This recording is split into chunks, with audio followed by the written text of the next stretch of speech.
Hello friends, I'm going to talk about Zora Neale Hurston, okay? And I have decided to do a series on African American writers. And the very first writer that I'm going to talk about is Zora Neale Hurston. In this video, I'll be talking about her biography, and also I will be, talking about her most prominent literary piece, that is Their Eyes Were Watching God, which came out in year 1937. From then I'll move on to talk about a few more important books by Zora Neale Hurston. So, without any further ado, let's get started.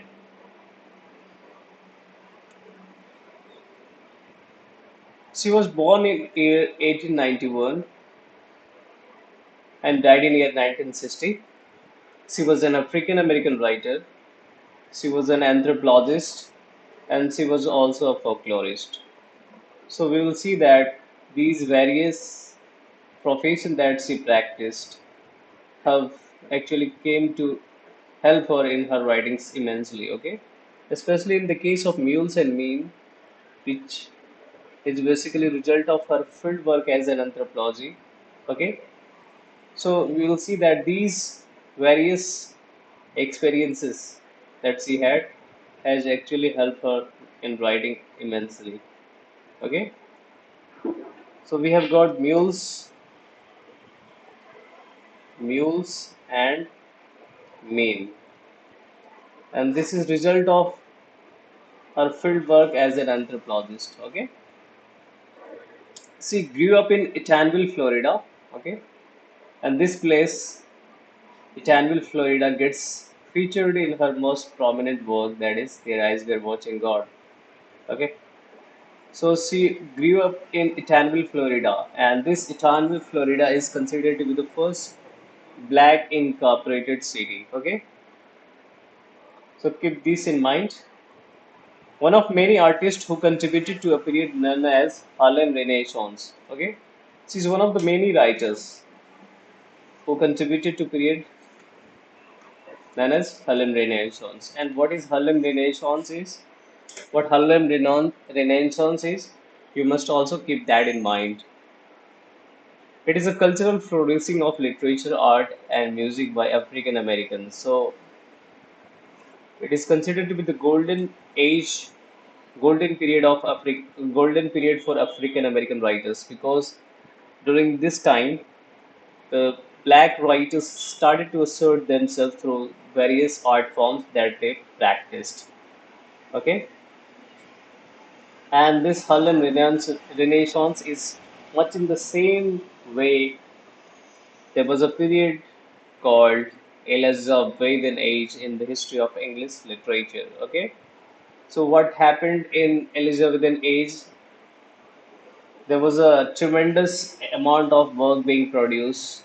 Okay, a lot of dramatic works were produced, and we have got to see in that period one of the giants of world literature, that is Shakespeare himself. So, just like Elizabethan was the age of golden age, okay, for British literature, British writer, the same can be said for African American writers, okay, during the Harlem Renaissance, okay.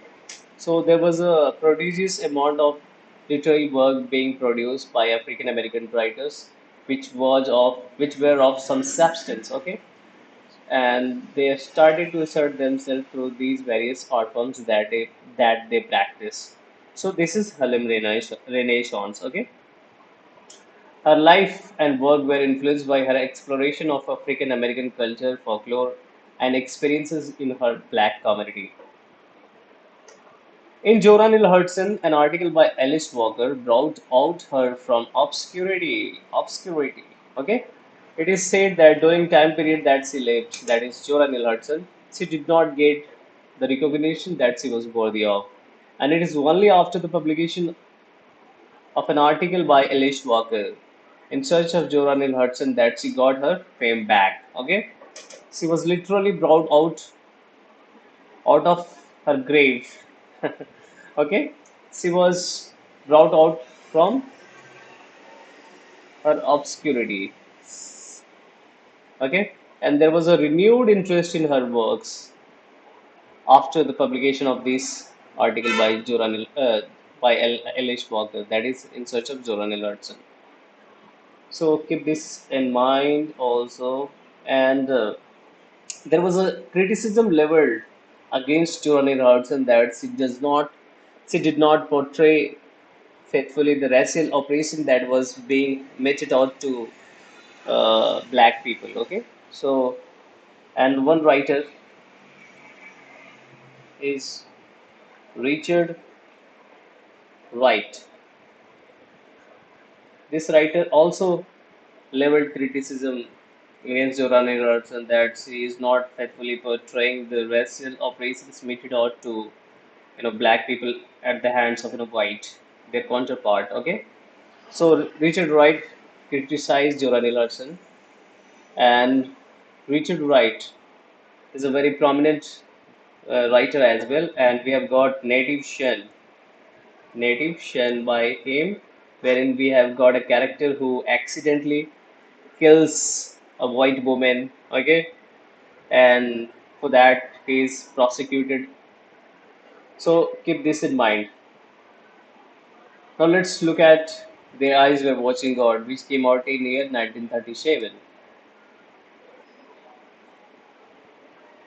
We have got themes of love, we have got themes of identity, we have got themes of race, we have also got themes of religion, and we have also got themes of sexuality. So why themes of love? Because in this space, that is in their voice, in their eyes were watching God, which came out in year 1937, you also have to keep this in mind because oftentimes there are questions related to chronology, and these will help you tremendously if you keep this in your head because it will secure you 2 marks. Okay. So why theme of love? Because in this piece we have got to see that there is a central character, Jenny Crawford, who is having 3 husbands, and she's not getting the kind of love she was or she is expecting from her spouses, and therefore she does not have any qualms in changing her husband. Okay, now let's come to character. We have got Jenny Crawford, Tea Cake, we have got Joy Stark, Nanny, Leafy, Jenny's mother, Phoebe Watson, and one more character is Logan. Okay, Logan was the first husband of Jenny Crawford. Joe Stark comes second, and Tea Cake is the last husband of Jenny Crawford, who dies when a rabbit dog, you know, bites him. Okay, we have Nanny as a grand. We have got Nanny as a grandmother of Jenny Crawford. Then we have got Joe Stark, who is the second husband of her, and third one was this Phoebe Watts, Phoebe, Phoebe Watson. Okay, is Jenny Crawford's intimate friend. They were having friendship. Okay, and it is to Phoebe Watson that she relates her life story from childhood to adulthood. Okay, now let's move on to the short summary of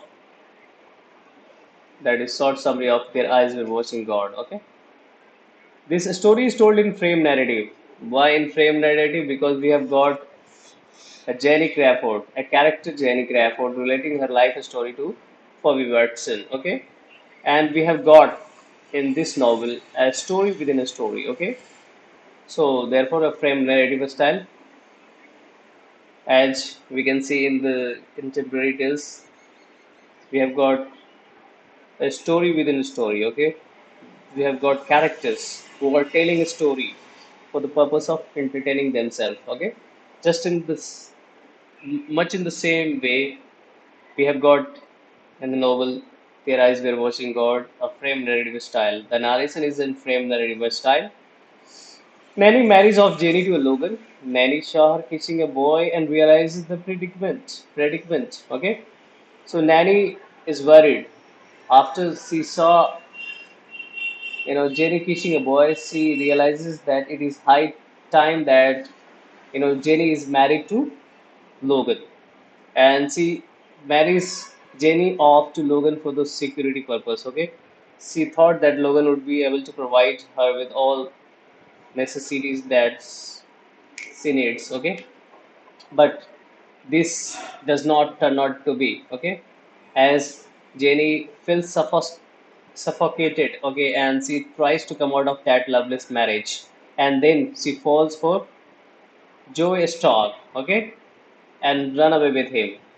Initially, they have good times together, but later Joe Stark tried to restrict her freedom. So again, she's not, you know, getting the kind of space she wanted from her husbands. Okay, so again, somehow Joey dies, and Jenny feels relieved that now she can have another love, another man as her love. Okay, and Jenny falls in love with the young, charismatic Tea Cake. Jenny and Tea Cake move to Florida, and during hurricane, Tea Cake is bitten by a rabid dog, and Jenny kills him in a self-defense. In self-defense, okay. So that was it for short summary. Let's move on to a few more important works by Zora Neale Hurston. We have got Mules and Mean. We have already talked about that. This was the result of her field work as an anthropologist.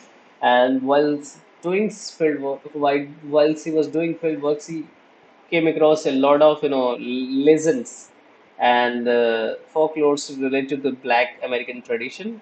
And she has assimilated the elements from her field work these in this piece. Okay. Then we have got Jonah's Wine, which is basically a semi-autobiographical novel, and the characters were inspired by her, own parents, the life of her own parents. Okay. Then we have got Dust Trucks on a Road, which came out in year 1942, and this is an autobiography.